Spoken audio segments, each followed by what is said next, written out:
নমস্কার, সবাইকে স্বাগত অপর্ণা কিচেনে। আজকে আমার রেসিপি শাহী পনির।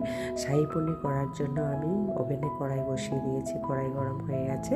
এবার আমি একটু বাটার দিয়ে দেবো। বাটারটা গরম হয়ে গেছে। আমি দুটো পেঁয়াজ কেটে রেখেছিলাম, কাটানো পেঁয়াজগুলো দিয়ে দেবো, আর 5-6 কোয়া রসুন দিয়ে দেবো, আর একটু আদা আর কাজু বাদাম 4-5টা দিয়ে দেবো, আর একটা টমেটো কাটা আছে, টমেটোটাও দিয়ে দেবো, একটা 3টে লঙ্কা দিয়ে দেবো, কাঁচা লঙ্কা, আর একটু নুন আর একটু জল দিয়ে ঢেকে দিয়ে আমি 1 মিনিটের জন্য নরম হতে দেবো।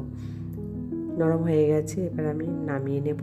এগুলোকে ঠান্ডা হতে দেবো। ততক্ষণে আমি কড়াইয়ে 1 চামচ বাটার দিয়ে আমি পনিরগুলোকে ধুয়ে কেটে রেখেছি, ওগুলোকে হালকা করে ভেজে নেব। ভেজে নিতেও পারেন, না নিতেও পারেন, আমি একটু হালকা করে ভেজে নিয়েছি। ভাজা হয়ে গেছে, নামিয়ে নেব। এবার আমি মশলাগুলো ঠান্ডা হয়ে গেছে, আমি পেস্ট বানিয়ে নেব। পেস্ট বানানো হয়ে গেছে। এবার আমি 1 কাপ দই নিয়েছি, দইটাকে ফেটিয়ে নেব। আর এখানে গুঁড়ো মশলাগুলোকে দিয়ে দেবো। 1 চামচ ধনে গুঁড়ো, জিরে গুঁড়ো, কাশ্মীরি লঙ্কা গুঁড়ো, হলুদ গুঁড়ো দিয়ে আমি ফেটিয়ে নেব। ফাটানো হয়ে গেছে।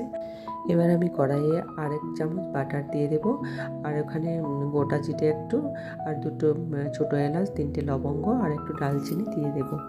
এবার ফেটানো দইটাও দিয়ে দেবো, আর একটু কষিয়ে নেব।